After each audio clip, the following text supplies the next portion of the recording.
الموصوف مع كونه قابل لهما أقرب إلى الوجود، والممكن من تقدير أنه ليس بقابل لهما، لأن حقيقة الأمر أن كون الشيء ليس قابلا للشيء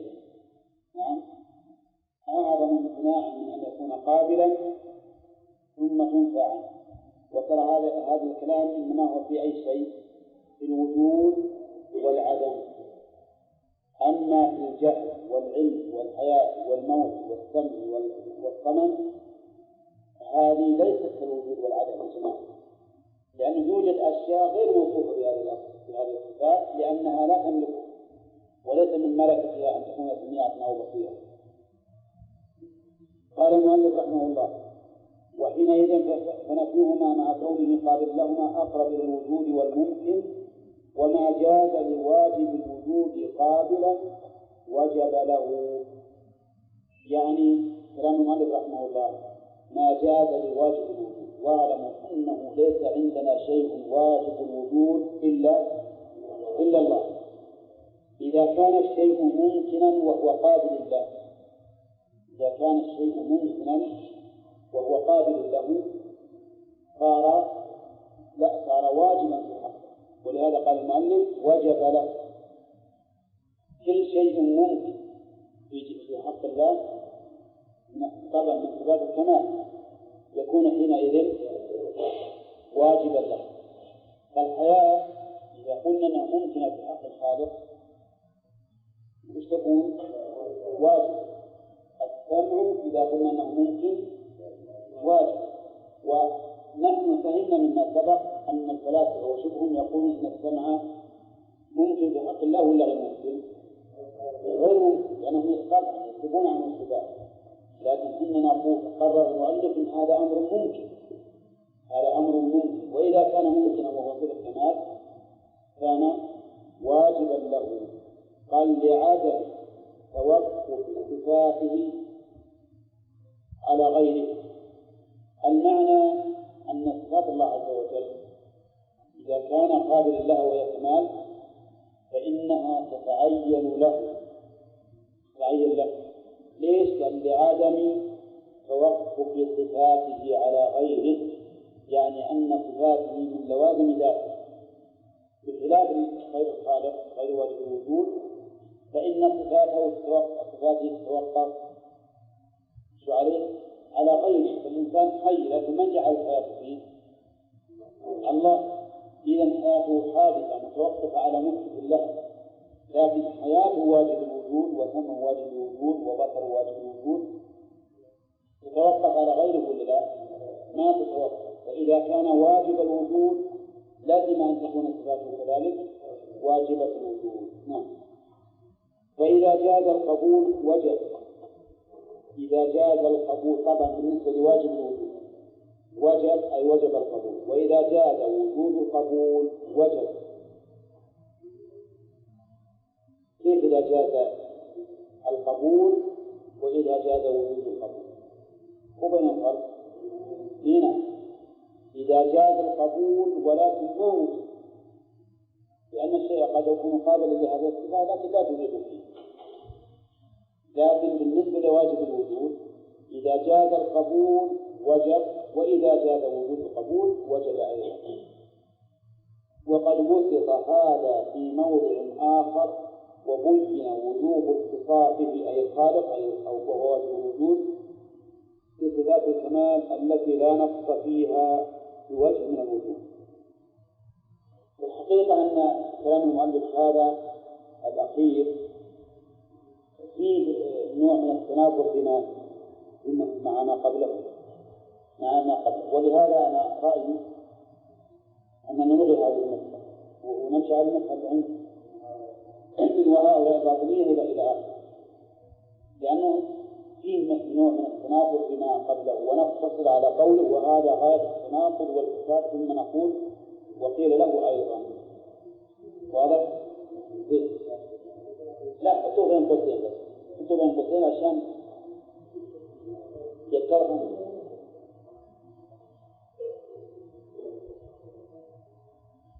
طيب، وقيل له أيضا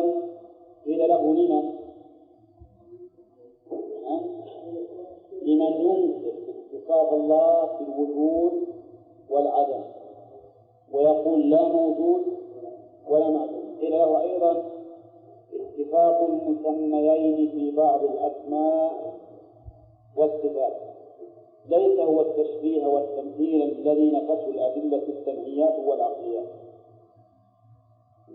وإنما نفت ما يستلزم اشتراكهما فيما يختص به الخالق مما يختص بوجوبه أو جوازه أو امتناعه، فلا يجوز أن يشركه فيه غير مخلوق ولا يشركه مخلوق في شيء من خصائصه. اتفاق المسميين في الاسم لا يقتضي تماثله، وهذا أظن مر عليه القدر، وذكر المؤلف له أمثلة كثيرة.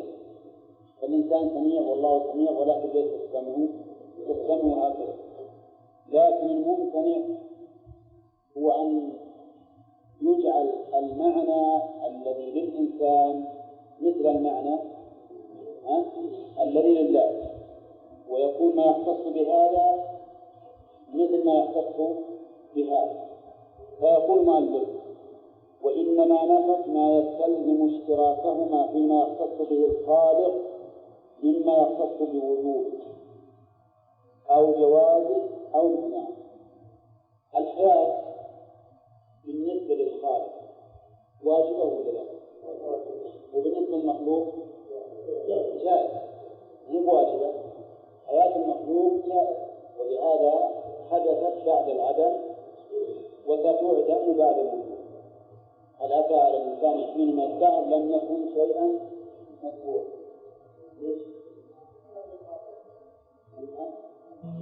بها وتجسيما وتمويها على الجهال الذين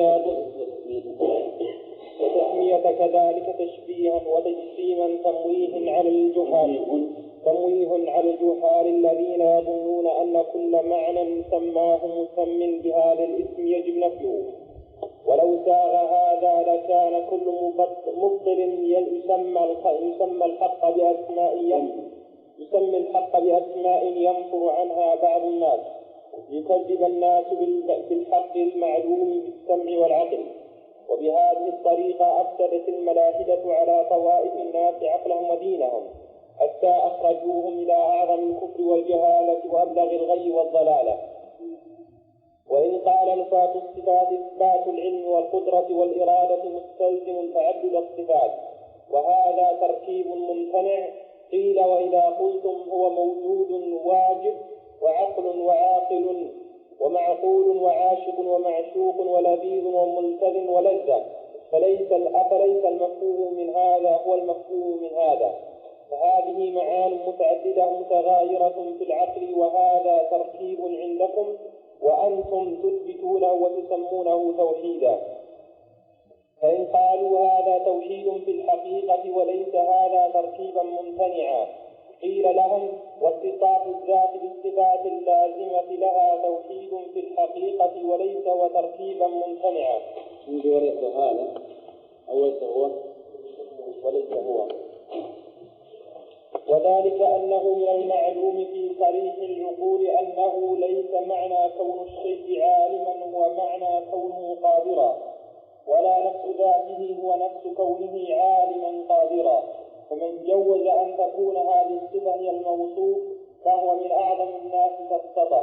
ثم إنه متناقض، فإنه إن جوز ذلك جاز أن يكون وجود هذا هو وجود هذا، فيكون الوجود واحدا بالعين لا بالنوع، وحينئذ فإن كان وجود الممكن هو وجود الواجب كان وجود كل مخلوق يعلم لعدم وجوده ويوجد بعد عدمه، ونفس وجود الحق القديم الدائم الباقي الذي لا يقبل العدم.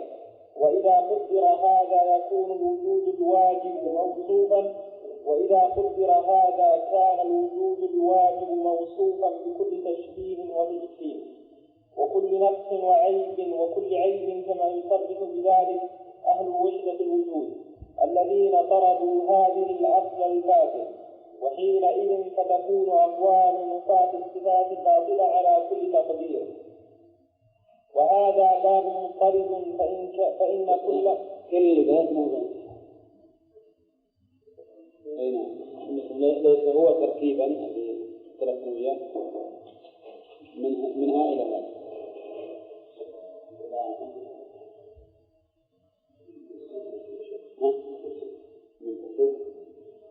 تسمعوا لي يدخل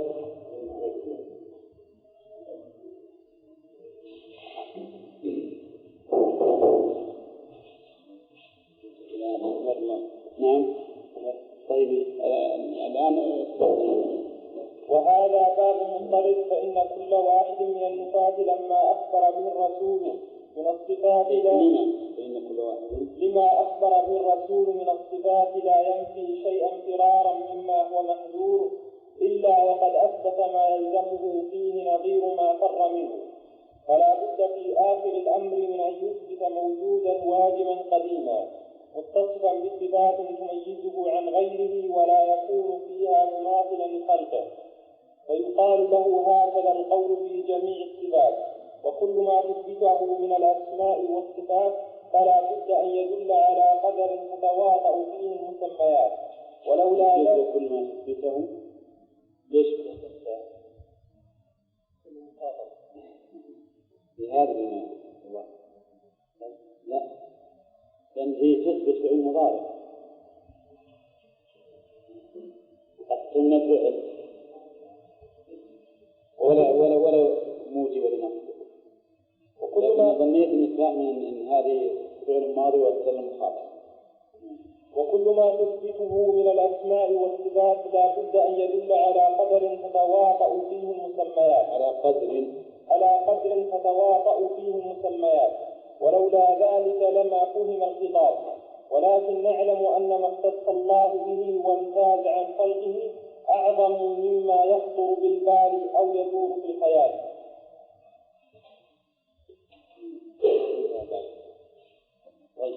بسم الله الرحمن الرحيم. الحمد لله رب العالمين والصلاة والسلام على نبينا محمد وعلى آله وأصحابه أجمعين.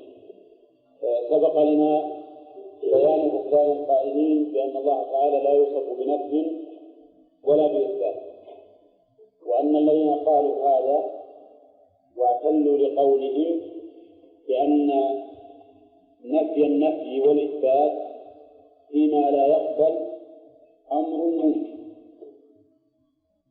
أولا نفي النفي والإثبات فيما لا يقبل أمر ممكن كنفي الجهل والعلم عن الجماد والشجر وما أشبه، وأنهم أجيبوا على ذلك بجوابين: أحدهما أن هذا الذي قالوه لا يمكن في باب الوجود والعدم، لأن تقابل الوجود والعدم ليس تقابل ملكة وعدم، ولكنه تقابل سلب وإيجاب، بمعنى أنه إذا سلب أحدهما لا بد من وجود الآخر، وإذا وجد أحدهما لا بد من انتفاء الآخر. وجواب آخر قلنا لهم: إذا قلتم إن الله تعالى لا يقبل أن يتصف بهذه الصفات فإن هذا أعظم امتناعا وأشد فسادا مما إذا قيل إنه يقبل ولكنها لم تكن فيه. وضرب المؤلف مثلا أو نحن بيناه بمثل أن يقال الجدار لا يسمع والأصم لا يسمع، وأن نفي السمع عن الأصم أهون من نفيه عن الجدار، لأن معنى ذلك أن الأصم يمكن أن يكون متصفا بصفة السمع التي هي صفة كمال، وأما الجدار فلا يمكن أن يكون متصفا بصفة السمع التي هي صفة كمال. وعلى هذا فإذا قالوا إن الله سبحانه وتعالى ليس بقابل أن يوصف بذلك قلنا هذا أشد امتناعا وأشد تنقصا لله عز وجل. لو تعطينا نصحكم ما دام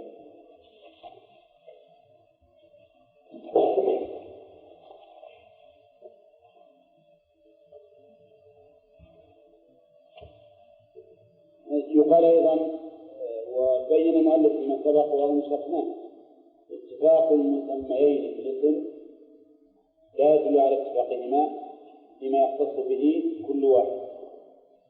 وضرب المؤلف أمثال كثيرة في أول هذا الكتاب. ثم قال المؤلف رحمه الله وأما ما نفيته، من هنا نبدأ أظن، وأما ما نفيته فهو ثابت بالشرع والعقل، وتسمية كذلك تشبيها وتسليما تمويه على الجهال. نعم، يقال للباطل ويقال لغيره، كل من نفى شيئا يجب إثباته، حتى الأشاعرة نقول هذا الكلام، وحتى المعتزلة نقول هذا الكلام. وأما ما نفيته يعني أيها المعطل أو أيها الناس أيا كان نفيه، سواء كان نفيا كليا أو نفيا جزئيا، وسواء كان نفيا لما يمكن أو لما لا يمكن، يقول فهو ثابت بالشرع والعقل. أما ثبوت هذه الصفات بالشرع وهذه الأسماء بالشرع فهذا أكثر من أن يحصر، وما أكثر الأدلة الدالة على ثبوت أسماء الله وصفاته. وأما ثبوت ذلك بالعقل فقد سبق أن الأشعرية يثبتون من الصفات 7 بالعقل، ويوافقون أهل السنة والجماعة في ذلك. وسبق أيضا أن أهل السنة والجماعة يثبتون ما نفاه الأشعرية بالعقل أيضا، فيقولون إن دلالة العقل على ما نفيتم أو على بعضه على الأقل أعظم من دلالة ما ذكرتم. نعم، مثل الرحمة والحكمة وما إلى ذلك. يقول فهو ثابت بالشرع والعقل، وتسمية كذلك تشبيها وتسليما تمويه على الجهال. يعني كون تقول اللي يثبت أن الله استوى على العرش مجسد، اللي يثبت أن لله يدا حقيقية ممثل. نعم، هذا في الحقيقة إذا سمعه جاهل العامي وش يظنه؟ يظنه صحيح، يموه عليه بهذا الكلام. ولهذا من جملة العبارات التي المشهورة عندهم إن الله منزه عن الأغراض والأبعاد والأعراض.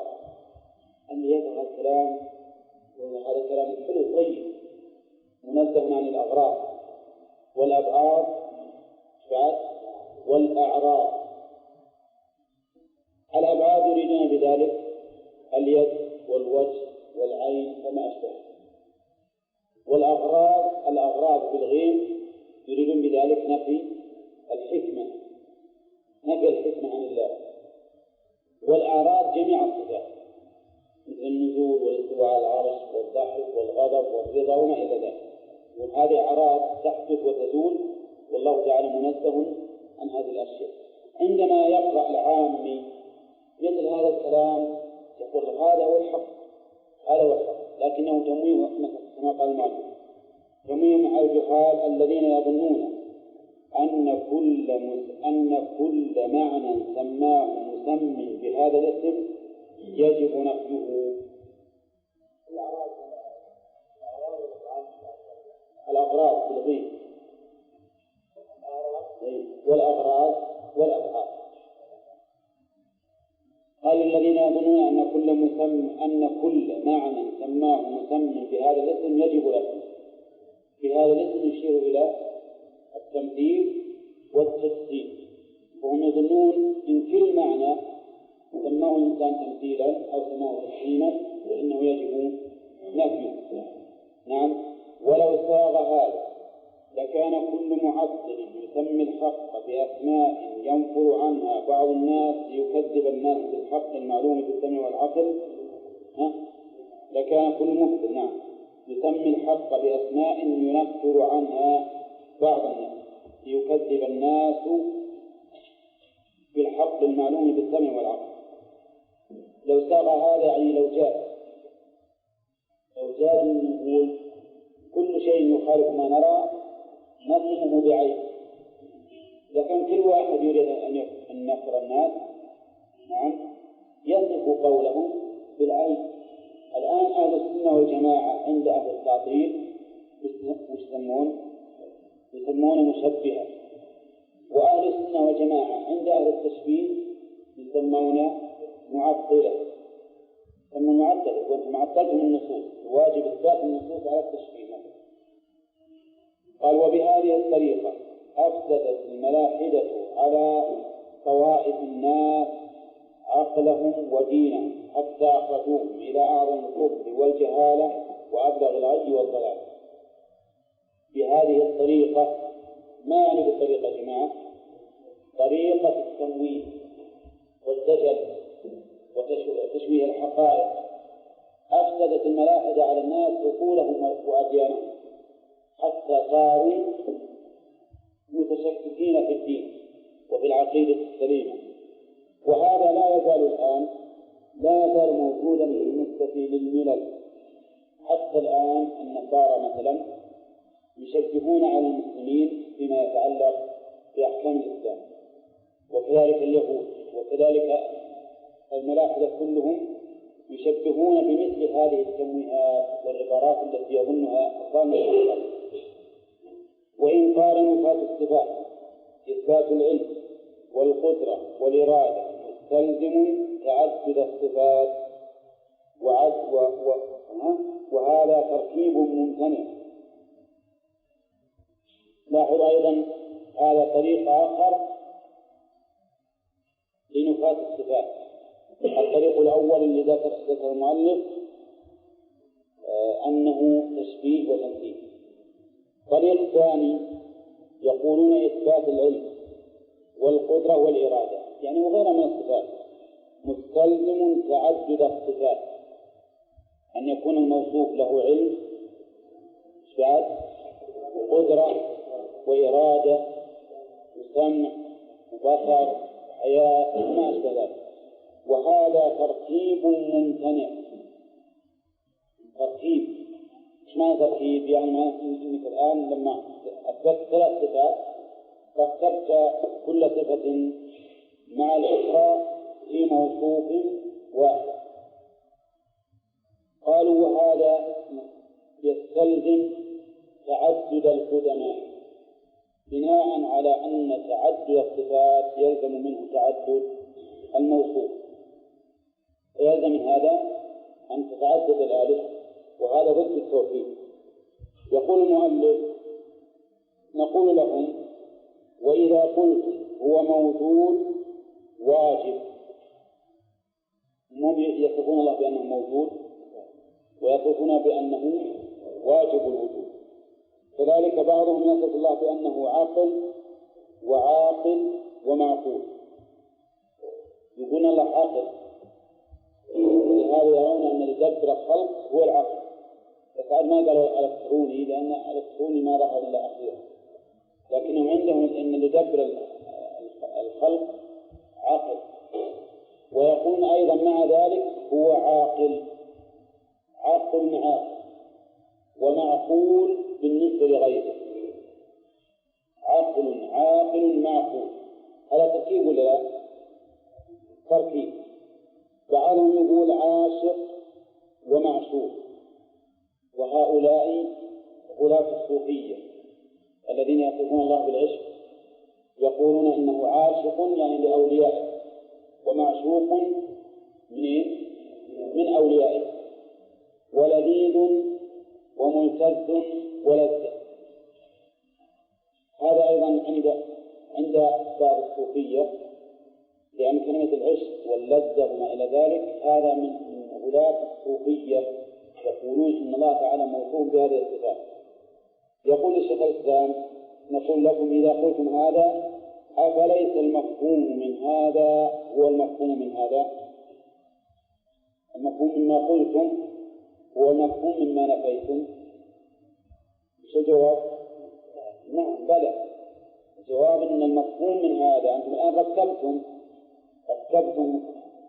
واجب الوجود من كونه موجودا بعد واجب الوجود، من كونه عقلا وعاقلا ومعقولا، من كونه عاشقا ومعشوقا، من كونه لذيذا وملتزا ولد، هذه تركيبات، ومع ذلك أنتم مقرون بها.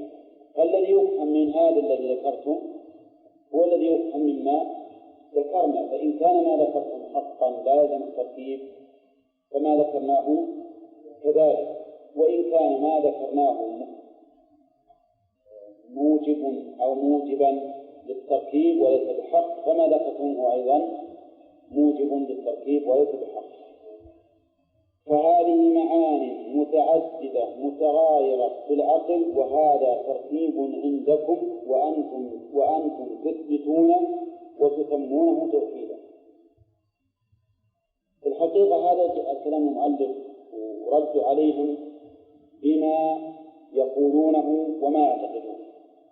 وبالنسبة للرد المعقول البسيط أن نقول من المعلوم أن تعدد الصفات لا يستلزم التركيب ولا يستلزم التعدد.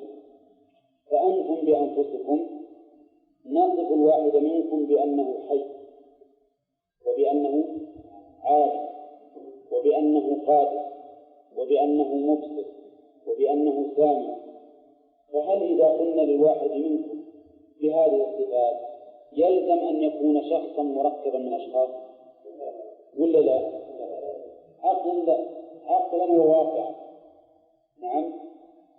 فإذا إذا كان تعدد الصفات في المخلوق لا يلزم منه تعدد الذات ولا التركيب ففي الخالق من باب أولى.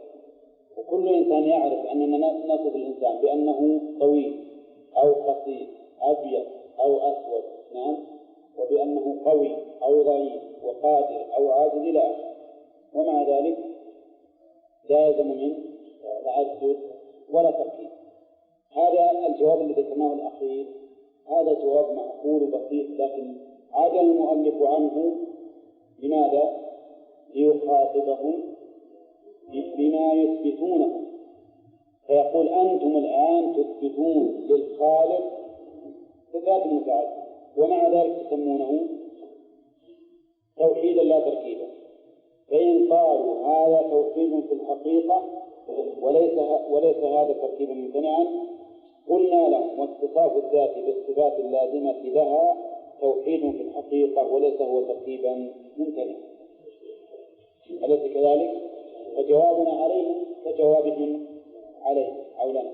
طيب، وذلك أنه من المعلوم بصرف معقول أنه ليس معنى كون الشيء عالما هو معنى كونه قادرا.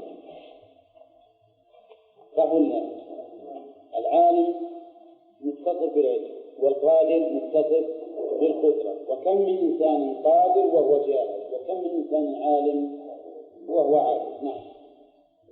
وأيضا ولا نفس ذاته ونفس كونه عالما قادرا. صحيح، لأن كونه عالما قادرا حال زائدة على الذات ولا لا؟ إذ أننا نفرض بل هو الواقع أن توجد ذات لا عالمة ولا قادرة، فليس كون الشيء هو الشيء هو نفس كونه عالما قادرا، إذ أن كونه عالما قادرا حال أو إن شئتم نقول وصف زائد على مجرد الذات. قال فمن جوز أن تكون هذه الصفة هي الموصوف فهو من أعظم الناس سفسطة. اللي يقول أن الصفة هي عين الموصوف هذا مخصص، لأنه أنكر الحقائق. وقلت لكم فيما سبق أن السفسطائية هم الذين ينكرون الحقائق المعلومة في الحس، حتى إن واحد منهم ربما ينكر نفسه. فاللي يزعم أن الصفة هي الموصوف مش نقول هذا الرجل مخصص في العقليات التي ليس أوضح منها. والسبب هم أنهم قالوا إن تعدد الصفات لتلزم التركيب وضد التوحيد، لأنهم يرون أن الصفة هي عين الموصوف. إذا قلنا عالم فهذه ذات، قادر هذه ذات، سميع هذه ذات، عليم، نعم بصير، هذه ذات. إذا كم يصير إذا وصفنا الخالق بأربع صفات كم يصير من واحد؟ 4. وهذا القول الذي قالوه لا شك أنه باطل ولا أحد ينكر، وهو كما قال المؤلف سفسطة، إنكار للحقائق المعلومة في الحس. طيب، يقول ثم إنه متناقض، فإنه إن جوز ذلك جاز أن يكون وجود هذا هو وجود هذا. يعني هو متناقض أن يقول إن الصفة هي الموصوف، متناقض. كيف ذلك؟ يقول فإنه إن جوز ذلك، أي جوز أن تكون الصفة هي الموصوف، جاز أن يكون وجود هذا هو وجود هذا، فيكون وجود هذا واحدا بالعين لا بالنوع. صحيح، يلزم إذا ادعى أن الصفة عين الموصوف أن يكون وجود فلان هو وجود فلان، وجود فلان هو وجود فلان. وإذا كانت الصفة عين الموصوف صار فلانا هو فلان. أرجو انتباه يا جماعة، إذا جوز أن تكون الصفة عين الموصوف وش لازم أن نجوز؟ أن الصفة بالنسبة لموصوفاتها صفة واحدة، أن الصفة صفة واحدة مهما كانت في الموصوفين، فيكون وجود هذا الشخص هو وجود هذا الشخص، بل وجود الخالق هو وجود المخلوق.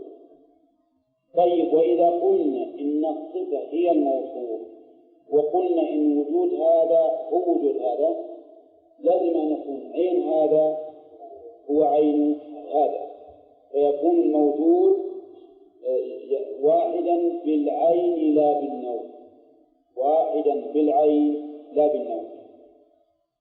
يعني فأنا أنت وأنت أنا، نعم، وصاحب الحمار هو الحمار والحمار هو صاحب الحمار، نعم، لأن هذا وحدة أهل وحدة الوجود. أهل وحدة الوجود هذا مذهب، يقولون الخالق والمخلوق شيء واحد، والذكر والأنثى شيء واحد، والحيوان البهيم والإنسان شيء واحد. لاحظ يعني العقول يعني تفاهم إلى العقول. المهم أننا نقول لهذا الرجل الذي جوز أن تكون الصفة هي عين الموصوف، يقول إذا جوزت هذا لازم أن تجعل وجود هذا الشيء هو وجود هذا الشيء. وإذا جعلت وجود هذا الشيء هو وجود هذا الشيء وأنت تقول إن الصفة عين الموصوف، وش يلزم؟ أن يكون عين هذا الشيء هو عين الشيء الآخر، فيكون الموجود واحدا بالعين لا بالنوع. وأظنكم تعرفون الفرق بين الواحد بالعين والواحد بالنوع.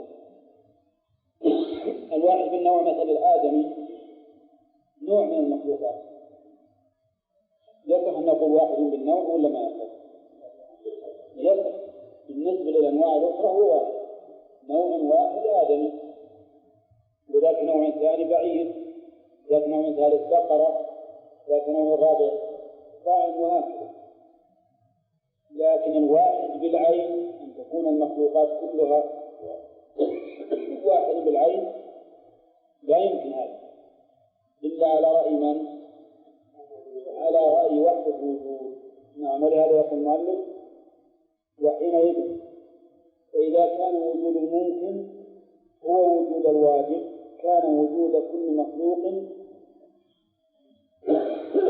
يعدم بعدم وجوده ويوجد بعد عدمه. ظن أن نستطيع تحريك. إذا كان وجود الممكن هو وجود الواجب، الممكن عندهم المخلوق والواجب الخالق. إذا قلنا إن الوجود شيء واحد وأنه يلزم من اتحاد الوجود اتحاد الموجود في عين ولا في نوع؟ حاله في عين. وش لازم يقول؟ فإذا كان وجود ممكن هو وجود الواجب كان وجود كل مخلوق فيها هذا الثمانية المستقيمة العبارة. كان وجود كل مخلوق يعدم، نعم الظاهر يعدم بعد وجود، من موجود، كل العبارة هذه من موجود. كان وجود كل مخلوق يعدم بعد وجوده، هذا الظاهر، ويوجد بعد عدمه، بدل ما قبل ما بعده. كان وجود كل مخلوق يعدم بعد وجوده.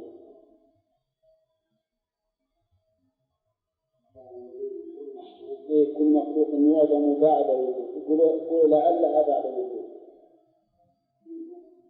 لا، عندنا يعدم بعدم وجوده.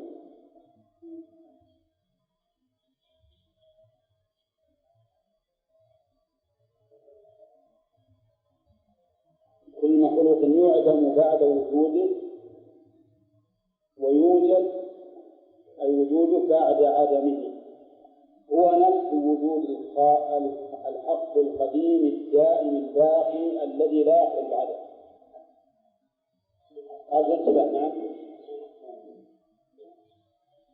لا كان مستقيما العبارة الثانية، ويوجد بعدمه بعد عدم مستقيم. أرجو انتباه يا جماعة. إذا الآن وصلنا إلى أن الوجود واحد بالنسبة لمن؟ للممكن والواجب. إذا كان الوجود واحدا بالنسبة للممكن والواجب صار وجود الإنسان بعد عدمه ثابتا، لأن الواجب وهو الخالق لا يعدم، وكان وجود الإنسان قبل أن يوجد ثابتا أيضا ثابتا. ما دمنا نقول إن الوجود شيء واحد، الوجود شيء واحد، لازم أن يكون الإنسان معدوما موجودا قبل أن يوجد، وموجودا بعد أن يوجد، لأننا نقول إن صفة الوجود والموجود شيء واحد بالعين لا بالنوع، وعليه فوجود الله هو وجود المخلوق، ووجود المخلوق هو وجود الله، فيلزم من ذلك أن يكون المخلوق موجودا وهو معدوم، وهذا لا شك أن منتهى. قال المؤلف: وإذا قدر هذا كان الوجود الواجب موصوفا بكل تشبيه وتقسيم وكل نقص وكل عيب، وهذا واضح. إذا قدر هذا صار الواجب الذي هو الله واجب الوجود موصوفا بكل تشبيه وتقسيم، لأنك جعلت وجود الخالق هو وجود المخلوق، وجعلت الخالق والمخلوق، وهذا تشبيه ولا لا؟ أعظم تشبيه وأعظم تقسيم وأعظم نقص أيضا، لأنه والعياذ بالله يجعلون الخالق هو نفس الكلاب والحمير والخنازير والذئاب والسباع وغيره، وهذا لا شك أنه من أعظم ما يكون لتنفس الخالق. والغريب أن هؤلاء يريدون أن يفروا من التشبيه ويقعون بما هو أقبح وأعظم منه. قال: كما يصدق بذلك أهل وحدة الوجود الذين طردوا هذا الأصل الفاسد، وحينئذ فتكون أقوال المفسرات باطلة على كل تحديد. وصحيح المؤلف مهما حاولوا فأقوالهم باطلة.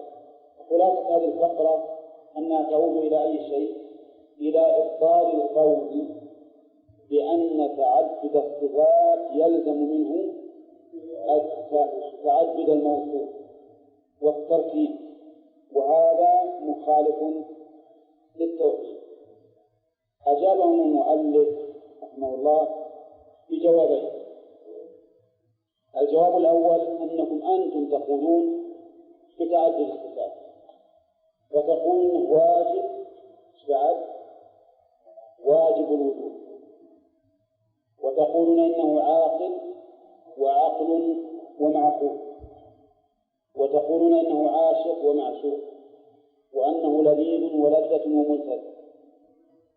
فهذه كلها صفات، ومع ذلك تزعمون أنه توحيد، وتقولون إننا نحن أهل السنة والجماعة إذا قلنا بتعدد الصفات لسنا موحدين وأنتم موحدون. فإذا يلزم فيما نفيتم نظير ما يلزمكم فيما أثبتم، فإما أن تثبتوا الحق الجميع وإما أن تنفوا الجميع. ثانيا أن نقول إذا قلتم إن الصفة هي عين الموصوف وأنه يلزم من تعدد الصفة تعدد الموصوف، فقولكم هذا قول مخالف بجميع العقلاء. كل يعرف أن الصفة ليست عين الموصوف، ليست عين الموصوف، ولا لا؟ كل يعرف أن العلم ليست هي العالم، ولا لا؟ بل كل إنسان يعلم أن العالم ليس هو الذات، لأن العالم وصف زائد على الذات. وأنتم إذا قلتم ذلك لازم أن تجعلوا وجود فلان هو وجود فلان، ثم ننتقل إذا كانت الصفة هي الموصوف لازم أن يكون فلان هو فلان، وحينئذ نرتقي فيكون المخلوق هو عين الخالق. وبهذا نصل إلى قول وحدة الوجود، إلى القول بوحدة الوجود، ونصل أيضا إلى أن نصف الله بكل تشبيه وتجسيم ونقص وعيب. طيب، هذا جواب الذين يقولون إنه يلزم من تعدد الصفات التركيب وعدم التوحيد. قال وهذا باب مضطرب، فإن كل واحد من النفاة لما أخبر به الرسول صلى الله عليه وسلم من الصفات لا ينفي شيئا فرارا مما هو محذور إلا وقد أثبت ما يلزمه فيه نظير ما فر منه، فلا بد في آخر الأمر من أن يثبت موجودا واجبا قديما متصفا بصفات تميزه عن غيره ولا يكون فيها مماثل لخلقه. قوله فلا بد في آخر الأمر، في آخر الأمر من أن يثبت. هل هذا هو الواقع؟ يعني أنهم يثبتون هذا بعد أن يناظروا؟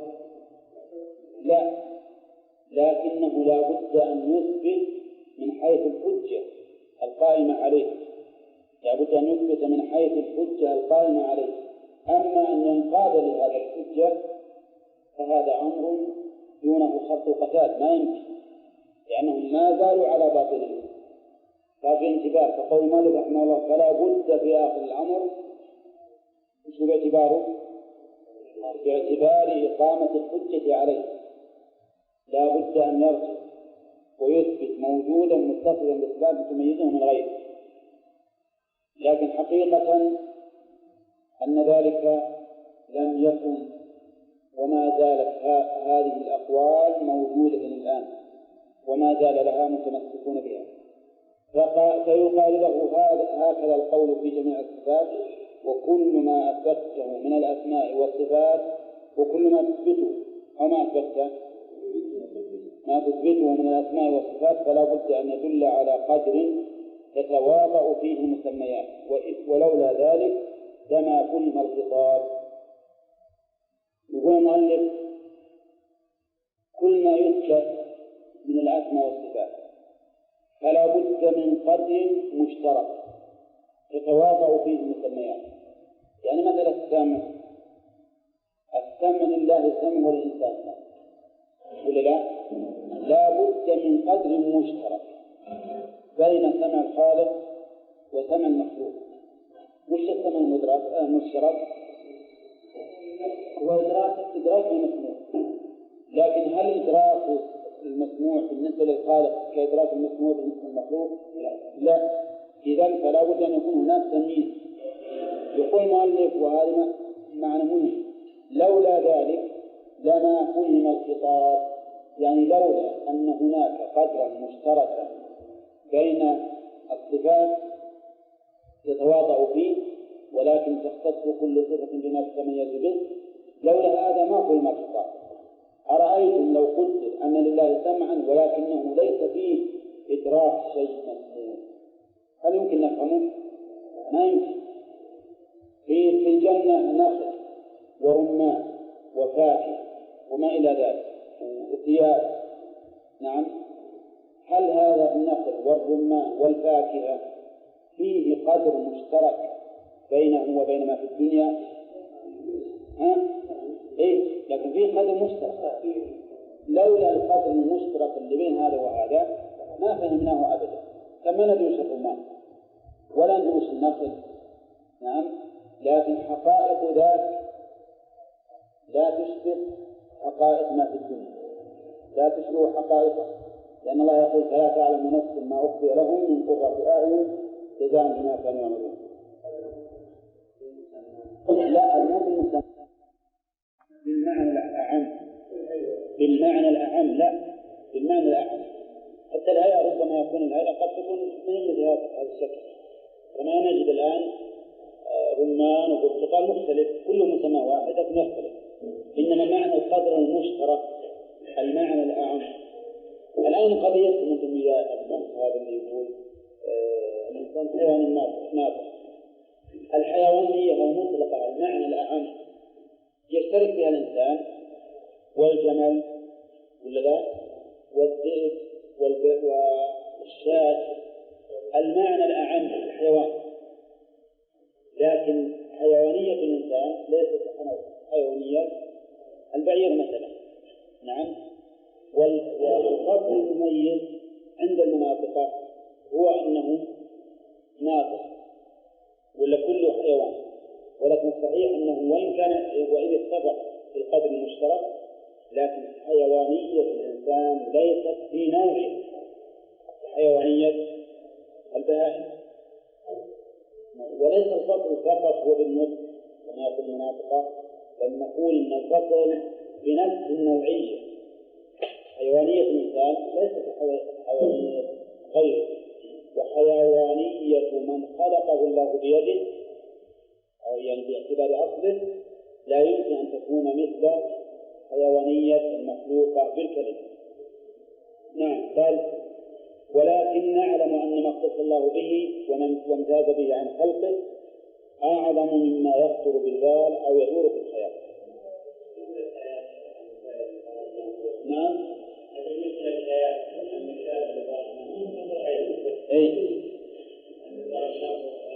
اللي يود يخرج إذا نسى الصلاة، اللي يود يطلع. نعم.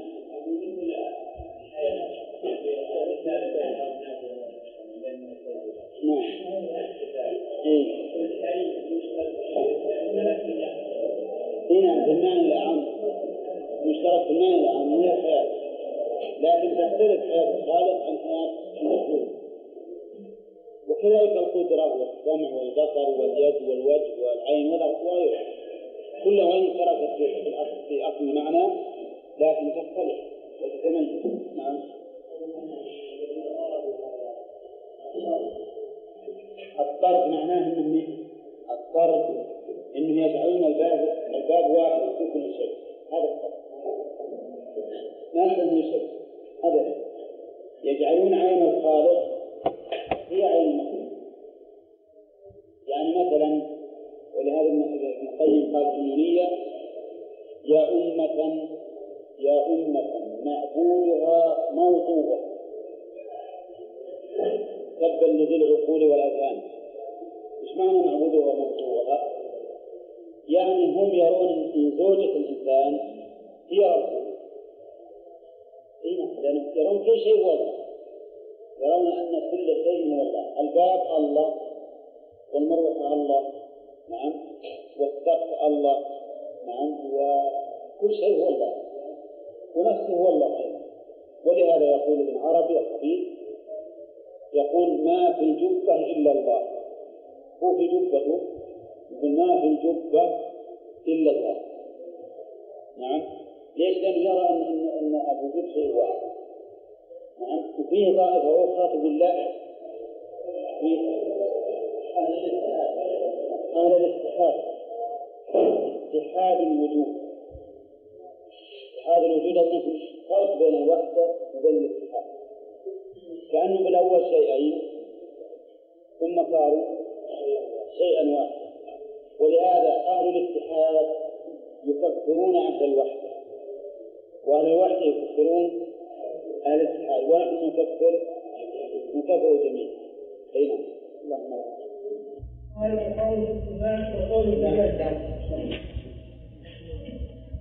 أغلها على الثاني.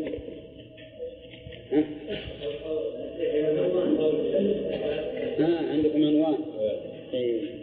لا ما عندكم. طيب، القول في الصفات كالقول في الذات، أن يقال القول في الصفات كالقول في الذات، فإن الله ليس كمثله شيء لا في ذاته ولا في صفاته ولا في أفعاله.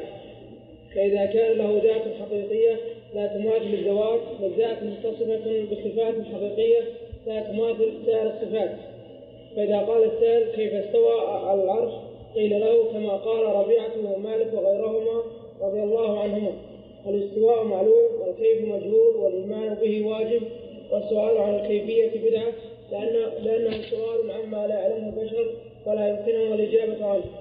وكذلك إذا قال كيف ينزل ربنا إلى السماء الدنيا، قيل له كيف هو. فإذا قال لا أعلم كيفيته، قيل له ونحن لا نعلم كيفية الصفة. إذا العلم كيفية الصفة يستلزم العلم بكيفية الموصوف، وهو فرع له وتابع له. كيف تطالبني بالعلم بكيفية سمعه وبصره وتفهيمه واستوائه ونزوله وأنت لا تعلم كيفية ذلك؟ وإذا كنت تقر بأنها حقيقة في نفس الأمر مستوجبة لصفات الكمال لا يماثلها شيء، فسمعه وبصره وكلامه ونزوله واستواءه ثابت في نفس الأمر، وهو متصف بصفات الكمال التي لا يشابهه فيها سمع المخلوقين وبصرهم وكلامهم ونزولهم واستواءهم. وهذا الكلام لازم لهم في العقليات وفي تأويل السمعيات، لأن من أثبت شيئا ونفى شيئا بالعقل إذن ألزم فيما نفاه من الصفات. ما عندنا إذن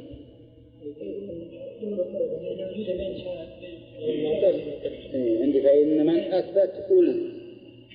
طيب نعم، إذن ألزم عندكم.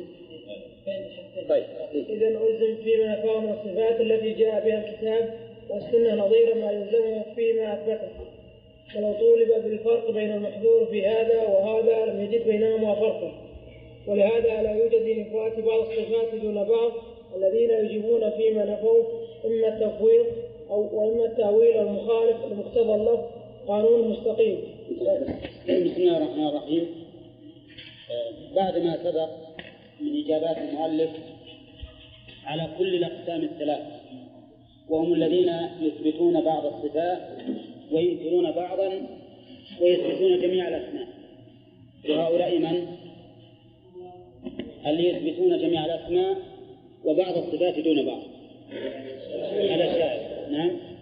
وكذلك أيضا أجاب عن الذين يثبتون الأسماء دون الصفات وهم المعتزلة، وأجاب عن الذين ينكرون الأسماء والصفات ويصفون عن النقيضين، وهؤلاء هم الغلاة من الفلاسفة وغيرهم. نعم. أجاب عن هؤلاء الطوائف كلها بإجابات لا يمكن التخلص منها لهؤلاء، وكل هذا تابع للأصل الأول، وهو أن القول في بعض الصفات كالقول في بعض. قال وهذا يتبين بالأصل الثاني. عندكم الجملة هذه ولا لا؟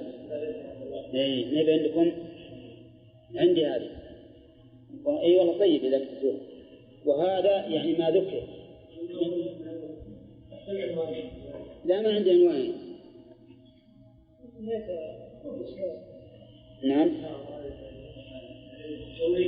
لا بس وهذا يتبين بالأصل الثاني، وهو أن يقال القول في الصفات كالقول في الذات.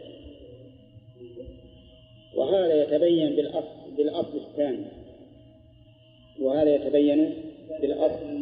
نعم. لا قبل العنوان يمكن اللي عندكم العنوان انه مختصر. شوف اللي عندي: وهذا يتبين بالأصل الثاني وهو أن يقال القول في الصفات كالقول في الذات فإن الله ليس كمثله شيء.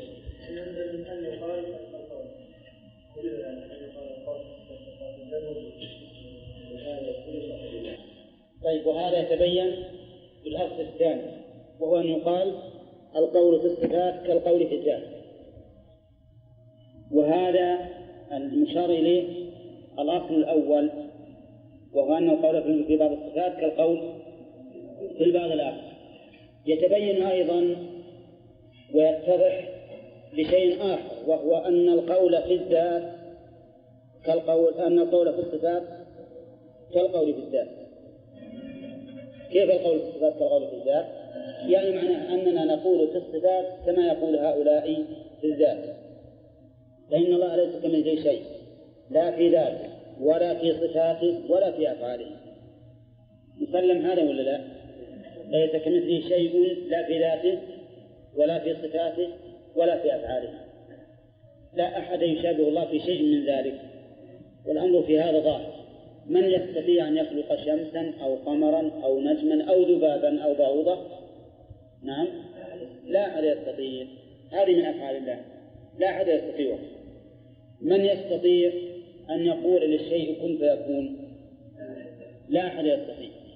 إذن هذه من صفات الله، وذات الله تعالى أعظم من أن نحيط به، فليس كمثله شيء. فإذا كان له ذات حقيقية لا تماثل الذوات، فالذات متصفة بصفات حقيقية لا تماثل الصفات. واضح؟ حقيقة. نعم. نقول لهذا المنكر للصفات: أتثبت لله ذاتا؟ سيقول لا. سيقول نعم ولا لا؟ لا ولا نعم؟ لو قيل له أتثبت لله ذاتا سيقول نعم. لا يمكن يقول لا، لأنه لو قال لا لكفر وصرح بكفره، نفى الخالق وسيثبت لله ذاتا. نقول له: هل هذه الذات التي أثبتها لله تشبه ذوات المخلوقين؟ سيقول لا. ليش؟ لأنه إنما فر من إثبات الصفات خوفا من التشبيه والتمثيل، فسيقول لا تشبه ذوات المخلوقين. نقول له: القول في الصفات كالقول في الذات. إذن فلله صفات لا تشبه صفات المخلوقين. ولهذا يقول: فإذا كان له ذات حقيقة لا تماثل الذوات فالذات متصفة بصفات حقيقة لا تماثل سائر الصفات. واضح؟ طيب، بقينا في شيء آخر.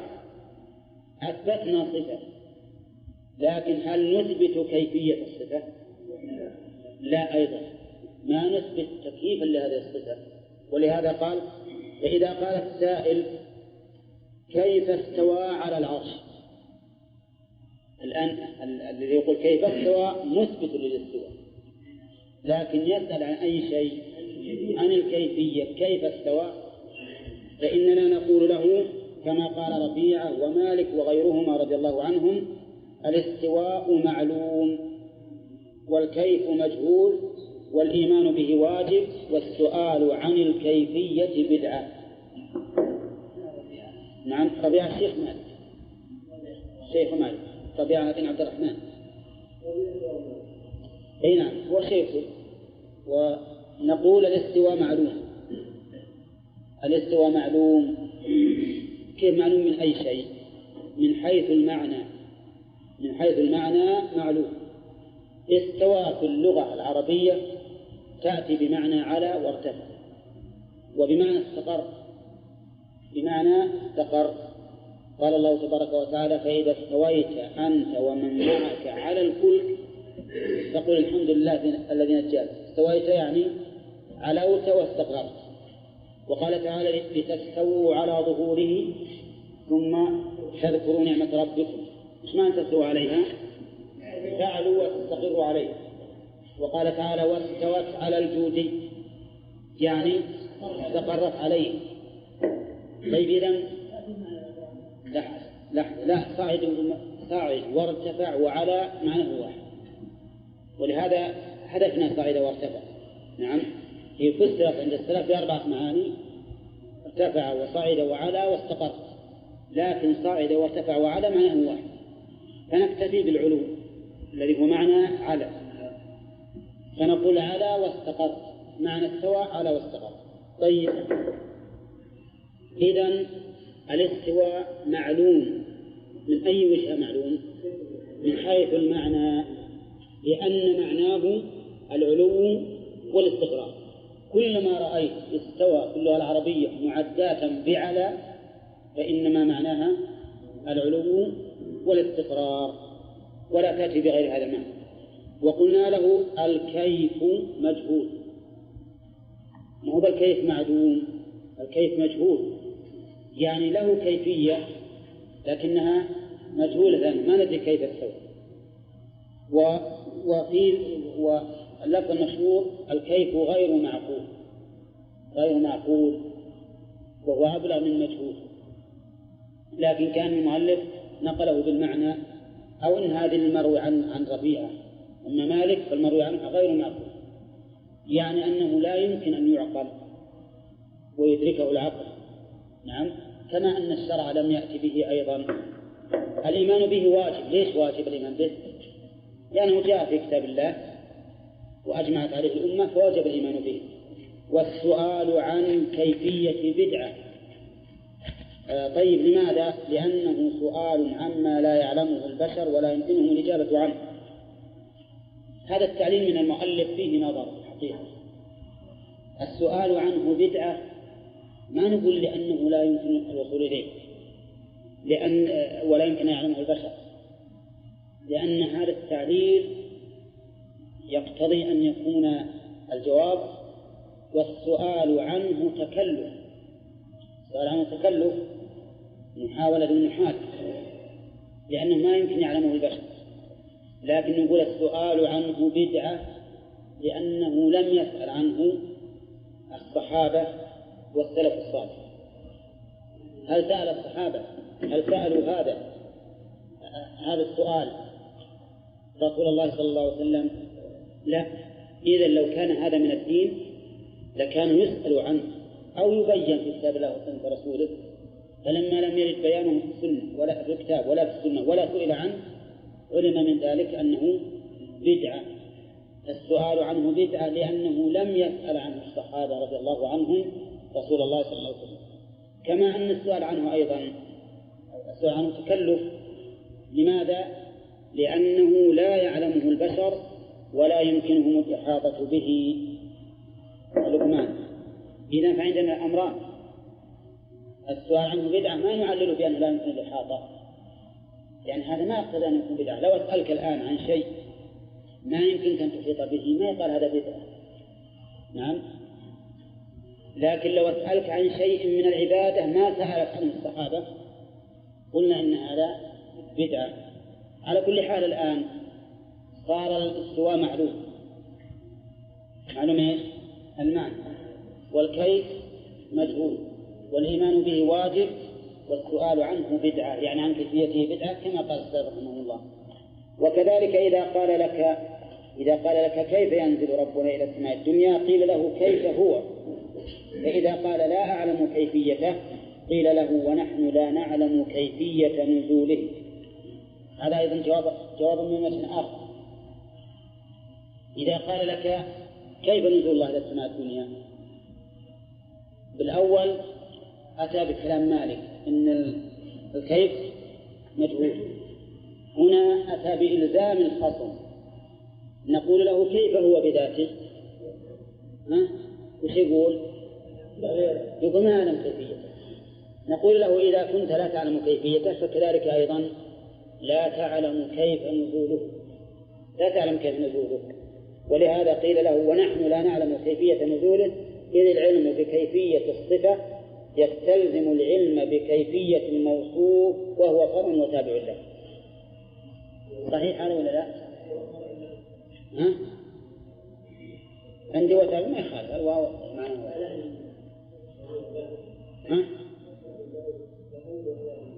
وهو فرع له وتابع له. نعم. إذا قال هذا النافي الذي ينفي الصفات بحجة التشبيه، طيب نقول له العلم بالصفة وش يستلزم؟ العلم بالموصوف، لأنك إذا علمت الصفة وهي صفة لشخص مثلا يستلزم أن تعلم بالموصوف، لأن الموصوف عبارة عن عين متصفة بصفات، فإذا علمت هذه الصفات لازم من ذلك أن تعلم العين المتصفة بها أو الذات المتصفة بها، فما دامت الذات لا يمكن العلم بها فكذلك الصفات لا يمكن العلم بها، لأننا لو فرضنا علمنا بصفات الله أو كيفية الصفات لازم من ذلك أن نعلم هذا الموضوع. نعم. يقول فكيف تطالبني في العلم بكيفية سمعه وبصره وتكليمه واستوائه ونزوله وأنت لا تعلم كيفية ذاته؟ صحيح، هذا ظلم. واحد طالب يقول لازم تعلم كيف ينزل، كيف استوى، كيف يتكلم، كيف يفعل، وهو بنفسه لو نسألوه عن كيفية ذاته وش يقول؟ يقول لا. فكيف تطالبنا نحن بالعلم بكيفية؟ لو علمنا كيفية صفاته لازم من ذلك أن نعلم كيفية ذاته، وهذا الشيء عندك مستحيل. طيب يقول وأنت لا تعلم كيفية ذاته، وإذا كنت تقر بأن له حقيقة ثابتة في نفس الأمر مستوجبة لصفات الكمال لا يماثلها شيء، فسمعه وبصره وكلامه ونزوله واستواؤه ثابت في نفس الأمر وهو متصف بصفات الكمال التي لا يشابهها فيها سمع المخلوقين وبصرهم وكلامهم ونزولهم واستواؤهم، وهذا الكلام لازم لهم في العقليات وفي تأويل السمعيات. أظن إن شاء الله واضح الكلام. أن نقول القول في الصفات كالقول في الذات، فما دام هذا النافي للصفات يثبت لله ذاتا حقيقة ويقول إن هذه الذات لا تشبه الذوات المخلوقين، نقول فلتثبت لله صفات حقيقة. نعم كملوها. لا تشبه صفات المخلوقين، لأن القول في الصفات القول في الذات، فكما أننا لا نعلم ذاته كيفيتها يعني فإننا لا نعلم كيفية صفاته، لأننا لو علمنا كيفية صفاته لازم أن نعلم كيفية ذاته، لأن الصفة ثابتة للموصوف. طيب يقول هذا الكلام لازم لهم في العقليات وفي تقليل السمعيات. سبقا قلنا أن السمعيات هي الكتاب والسنة، والعقليات هي ما يحكم به العقل، الأمور النظريات هذه العقليات، فهو لازم لهم في النظريات ولازم لهم أيضا في تأويل السمعيات، حيث قالوا مثلا المراد باليد القدرة، يقول ما يلزمكم في اليد يلزمكم في القدرة. نعم ما يلزمكم في اليد، هم يقولون اليد الحقيقية ما يمكن لأن الله يقصد التشبيه، نقول أيضا والقدرة الحقيقية يقتضي التشبيه، لأن الإنسان له قدرة، الإنسان له قدرة، له قوة، له نعمة. نعم وإذ تقول الذي أنعم الله عليه وأنعمت عليه. فإذا إذا أولتم لازمكم فيما أولتم نظير ما يلزمكم فيما نفيتم من الحقيقة. كذلك أيضا في العقليات مر علينا أنهم إذا أثبتوا الإرادة، وشوف طريقة إثبات الإرادة بالعقل التخصيص. نعم إذا قالوا إن تخصيص هذا الشيء بما يختص به دليل على الإرادة، نقول لهم وما بنا من النعم وانتفاع النقم دليل مش عليه على الرحمة التي أنتم تنكرونها. خليكم معنا هذا هو لازم لهم في العقليات، ومثال لزوم في العقليات ما سبق. كذلك أيضا في تأويل السمعيات. أنا أضرب لكم الآن مثلين في العقليات. قالوا إن العقل في الإرادة دل على الثبوت بأي طريق؟ بالتخصيص. يعني يكون الله يخصص أجل هذا حارا وهذا باردا وهذا مضيئا وهذا مظلما إلى آخره، هذا دليل على إيش؟ على الإرادة، إن له إرادة تجعل هذا على هذا الوضع وهذا على هذا الوضع. واضح ولا لا؟ وسبق قلنا نحن أيضا نثبت الرحمة بطريق العقل. كيف ذلك؟ إثبات الرحمة بطريقة نفع العباد والإحسان إليهم ودفع الضرر عنهم يدل على رحمته، أدل من دلالة التخصيص على الإرادة. مفهوم؟ طيب يلزمهم أيضا في السمعيات. كيف؟ في تأويل السمعيات. يقول مالك تأويل السمعيات يقولون المراد باليد القوة. ليش ما تثبت الله يد حقيقية؟ قال لو تشبه يد حقيقية شبهته بمن؟ بالمخلوق. نقول يلزمك هذا في تأويلك أيضا. وش تأويله؟ اليد بالقوة مثلا أو بالقدرة. نقول أيضا المخلوق له قوة وله قدرة. يقول الله تبارك وتعالى: الله الذي خلقكم من ضعف ثم جعل من بعد ضعف قوة. وقال شعيب: وزادكم قوة يزدكم قوة إلى قوته. الإنسان أيضا قوة، فيلزمك فيما قلت نظير ما يلزمك فيما نفيت. واضح ولا لا؟ كذلك الذي ينكر الصفات كلها يلزمه أيضا في الذات، في إثبات الذات ما يلزمه في إثبات الصفات.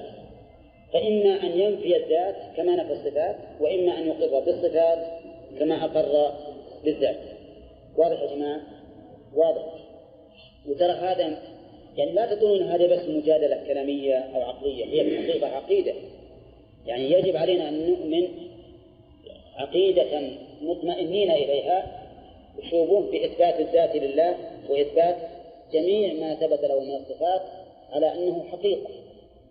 وهذا لا يمنع من شيء أبدا، حتى في الأشياء التي تأتينا إن شاء الله. بعض الناس ظن أنها تأويل، فهي ليست بتأويل. الذين يؤولون وما كان يمشي أتيته هرولا وما أشبه ذلك. نقول يجب علينا نثبت هذا الشيء على الحقيقة، وأن الله يأتي هرولة. ولكن هل نحن نعرف هرولة الله؟ ما نعرف. فأنت إذا مسكت هذه الطريق استرحت من جميع التأويلات، إلا شيئا ينكره الواقع، مثل ما ورد في الحجر كما سيقول المؤلف أن من صافح من استلمه فكأنما صافح الله.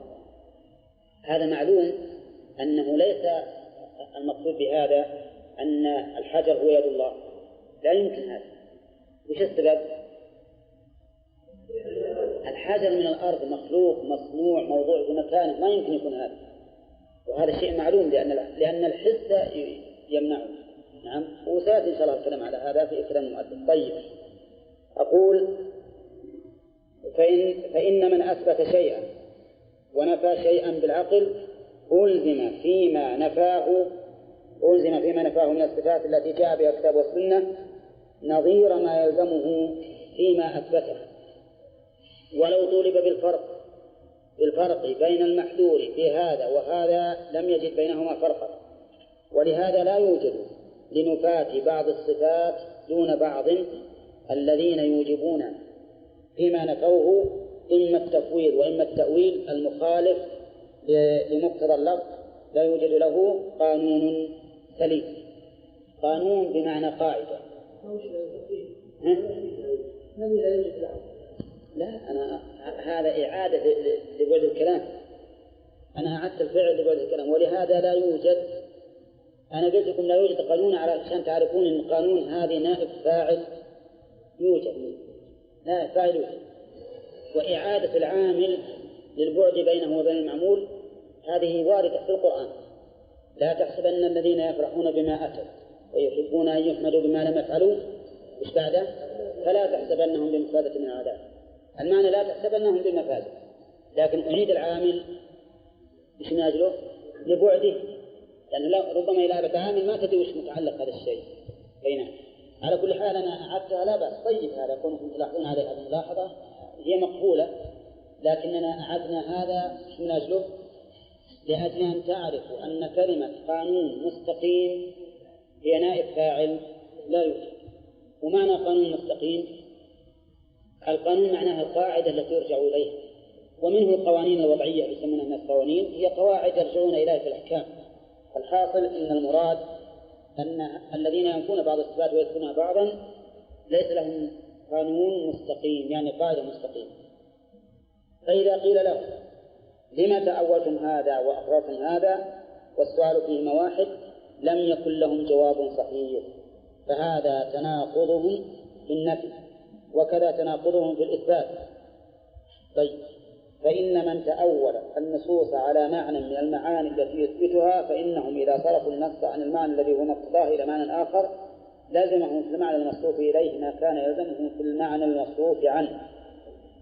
فإذا قال قائل تأويل محبته ورضاه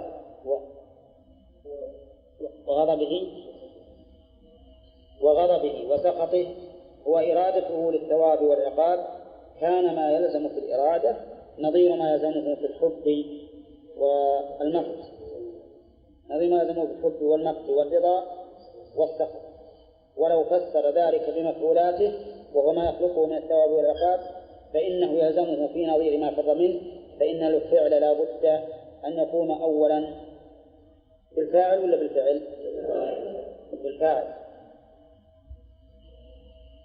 بالفاعل. والثواب والعقاب المفعول إنما يكون على ما فعل ما يحبه،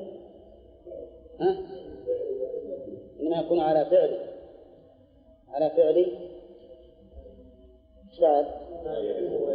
على فعل ما يحبه ويرضاه ويسخطه ويبغضه المثيب ويبغضه المثيب المعاقب. أظن هذا واضح، مو واضح؟ طيب، هو نفس اللي قلنا لكم قبل قليل، هو نفس الشيء. هم إذا قالوا مثلا لا نثبت المحبة ولا البغض، نعم، وإنما نفسر ذلك بالإرادة، بإرادة الثواب أو العقاب، كذا ولا لا؟ نقول يلزمكم في الإرادة نظير ما يلزمكم في إثبات الحب والبغض. فأنتم إذا قلت إن إثبات الحب والبغض لله يقتضي المماثلة، لأن الحب والبغض من صفات المخلوقين، قيل لهم والإرادة من صفات المخلوقين، فيلزم بإثبات الإرادة وش يلزمهم؟ إثبات المشابهة. لا، إثبات المشابهة، لأنهم إذا قالوا إن إثبات لأن المؤلف الآن بينقضهم بالإثبات، نقول لهم إذا زعمت أن إثبات المحبة يقتضي المماثلة، فكذلك إثبات الإرادة يقتضي المماثلة، وأنتم مثبتون للإرادة، فيلزم على رأيكم إثبات. لا يا أخوان، نحن ما نبغى نكلمكم بالنفي الآن. يلزم على رأيكم إثبات التمثيل، يلزم على رأيكم إثبات التمثيل. أفهمتم الآن؟ لأننا ما أبلزمهم بما نفوا، أبلزمهم فيما أقروا به، كما في الإثبات الآن. أنا بلزمهم بالمفسدة فيما أثبتوه، نعم، لكن على رأيكم. شوف الآن بنتكلم مو بإثبات المحبة، نحن الآن ما نتكلم لإثبات المحبة، نتكلم بإلزامهم فيما أقروا به. وش يلزمهم فيما أقروا به؟ نظير ما يلزمهم فيما نفوا. نقول لهم الآن أنتم تقولون إن الله مو بيحب ولا يرضى ولا يغضب ولا يغضب. لماذا؟ قال لأن إثبات هذا يستلزم التشبيه. كيف ذلك؟ قال لأن اللي يحب ويرضى ويسخط ويغضب هو المخلوق. نقول لهم هذا الكلام ليس بصحيح، لأننا نقول محبة الخالق تليق به وكذلك غضبه يليق به كما مر علينا، واضح؟ لكن يلزم على كلامكم أيضا أن تجعلوا لله مثيلا. كيف؟ لأنكم قلتوا إن الله يريد ولا لا؟ نقول لكم والإنسان أيضا يريد، كما قال الله تعالى تريدون عرض الدنيا والله يريد الآخرة، منكم من يريد الدنيا ومنكم من يريد الآخرة. فيلزم على قولكم، يلزم على قولكم إثبات التمثيل كما زعمتم، أليس كذلك؟ طيب، إذا انفكوا عن هذا قالوا إذن نفسر المحبة والبغض بما ينتج عن ذلك من الثواب والعقاب. والثواب والعقاب مفعول لله، يعني يفسرون المحبة بالمفعول مو بالإرادة. انتقلوا يعني إذا انتقلوا من الإرادة وقالوا دعوا الإرادة، نخليه نفسرها بإيش؟ بالمفعولات لا بإرادتها، بالمفعولات لا بإرادتها. وقالوا المراد بالمحبة الثواب مو بإرادة الثواب، والمراد بالبغض العقاب. الثواب والعقاب مفعول ولا صفة للفاعل؟ الثواب والعقاب مفعول ولا صفة للفاعل؟ أي نعم مفعول، ما فيها شك، لأن الثواب إنسان عمل عندي عمل ب10 ريالات وأعطيته 10 ريالات، هذا الثواب. هذا الثواب هو من صفتي ولا لا؟ لا، مو من صفتي أنا، الإثابة من صفتي، لكن نفس الثواب مفعول لي وليس من فعلي. دراهم أعطيته هي وراح، لو كان هذا من صفتي كان معناه شفت المخاطرة على الموضوع، هذا ما هو من فعل. هذا ليس، هذا الثواب شيء بائن منفصل، فيقولون نحن نفسر المحبة بالثواب والغضب بالعقاب. لماذا؟ لأجل أن ينفكوا عما ألزمناهم به. يعني قلنا لهم أنتم الآن إذا فسرتم بالإرادة وقعدوا بالتشبيه، قالوا لا، ننتقل عن هذا التفسير ونفسر بأي شيء؟ بالثواب والعقاب. وأظنكم قرأتم في الجلالين في قوله يحبهم ويحبونه، قال يثيبهم، فسر المحبة بأي شيء؟ بالثواب، فرارا من أنه لو قال يريد ثوابهم لألزم بالإرادة أن يكون ممثلا. قال ما أقول أخلي المحبة ثوابا، والثواب مفعول بائن ليس من صفة المثيب. المؤلف رد عليهم قال يقول ولو فسر ذلك بمفعولاته وهو ما يخلقه من الثواب والعقاب فإنه يلزمه. ولو فسر من؟ المؤول فسر ذلك بمفعولاته وهو ما يخلقه من الثواب والعقاب فإنه يلزمه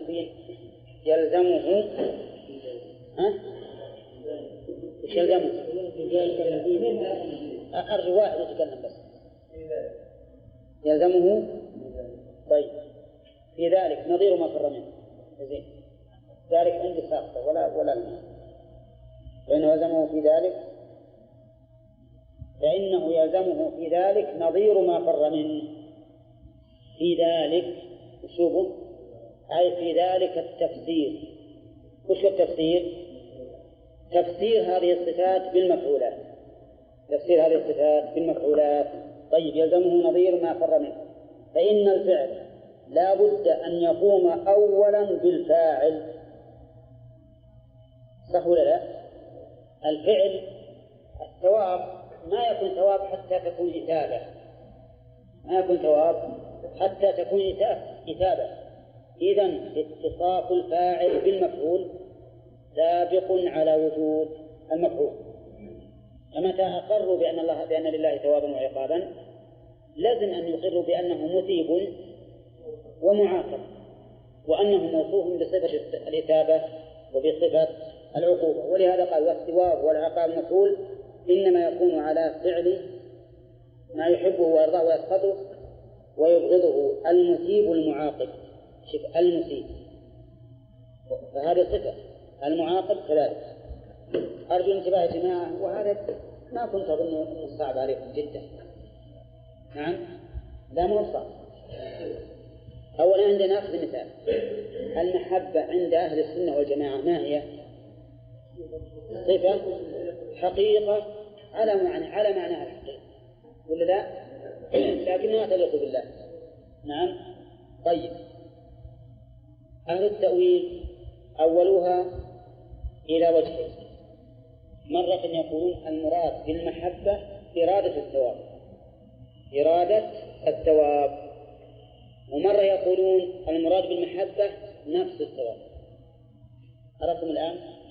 الذين فسروا المحبة بإرادة الثواب يلزمهم في الإرادة مثل ما يلزمهم بالمحبة.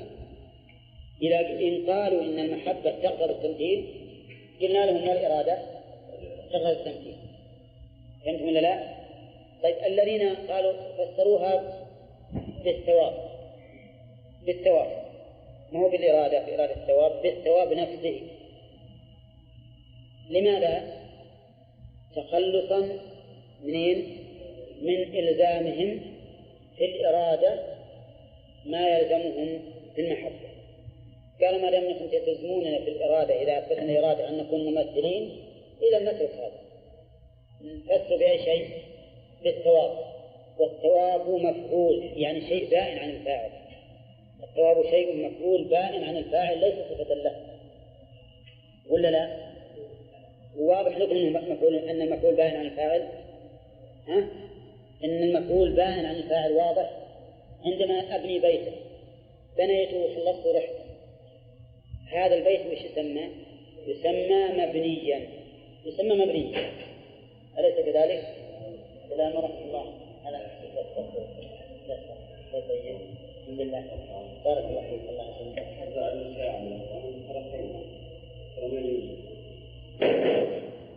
ساعة يقول لي ضاعت الساعة في عندنا. أقول هذا البيت الآن يسمى مبني يعني مفعول. هل هو بائن من الباني ولا لا؟ بائن منه. الثواب الذي يثيبه الله تعالى من يحب بائن من الله ولا غير بائن؟ بائن. الحمد لله. الآن إذا فسروا المحبة بالثواب صحيح أنه من حيث الظاهر انفصلت عن الله ولا لا؟ ولا هي من صفاته لأن المفعول شيء بائن عن الله. لكننا نقول لهم هل يمكن مفعول بدون فعل؟ قوله ما يمكن يوجد مفعول بدون فعل. إذن فاتصاف الفاعل بإحداث المفعول لازم على وجود المفعول. متى وجد المفعول فلا بد له من فاعل ولا بد للفاعل من فعل، وحينئذ يكون أثبت لله صفة الفعل ولا لا؟ حينئذ يكون أثبت لله صفة الفعل. فنقول أنتم الآن أثبتتم لله صفة فعل، فهل تقولون إن هذا الفعل مثل فعل المخلوقين؟ لا، نقول يلزمكم أن تقولوا ما دام أنكم تقولون ما يمكن يوجد فعل، ما يمكن يوجد صفة للمخلوق تثبت لله إلا وهي مشابهة، إذن يجب عليكم أن يكون الله تعالى مشابه للمخلوق حيث أثبتم له فعلا، فصار الآن مهما راحوا إلى أي جهة فإن التمثيل يلحقهم ويلزمهم ولا يمكن أن يتخلصوا منه إلا بالرجوع إلى الحق، وهو إثبات الصفات الواردة على وجه الحقيقة من غير تمثيل. نعم. نعم. هي صفة. نعم. لا، هي صفة فعلية. مثل ما نقول إن الله تعالى النازل المحيي المميت. المهم على كل حال يا جماعة فهمتم الآن؟ ترى هذه لا تقولون الآن فهمنا وأنتم ما فهمتوا، لأن طبعا تتناقشون فيها سواء بالدرس القادم أو بعده لا بد أن تناقشوا. فصار الذين يثبتون بعض الصفات بحجة أن إثباتها، الذين ينفون بعض الصفات بحجة أن إثباتها يستلزم التشبيه، وش يلزمهم فيما أثبتوه، لأن الآن بنتكلم معهم في باب الإثبات. يلزمهم فيما أثبتوه وشو نظير ما يلزمهم فيما نفوه، كذا ولا لا؟ المحبة قالوا المراد بها إرادة الثواب، قلنا لهم يلزمكم التمثيل إذا تفهموها بالإرادة. أولا لماذا؟ لأن للمخلوق إرادة، وأنتم ما فررتم من وصفه بالمحبة إلا حيث أن المخلوق له محبة. تقولون إثبات المحبة يستلزم التمثيل، نقول إثبات الإرادة يستلزم التمثيل. على رأيكم عدلوا عن هذا وقالوا نفسر المحبة بالثواب، والثواب شيء منفصل ولا لا؟ الثواب شيء منفصل عن المثيب، فهو أمر دائم منه، فلا تلزموننا الآن بالتمثيل لأننا فسرناه بالثواب وهو منفصل عنا. ماذا نقول لهم؟ نقول طيب الثواب مفعول ولا لا؟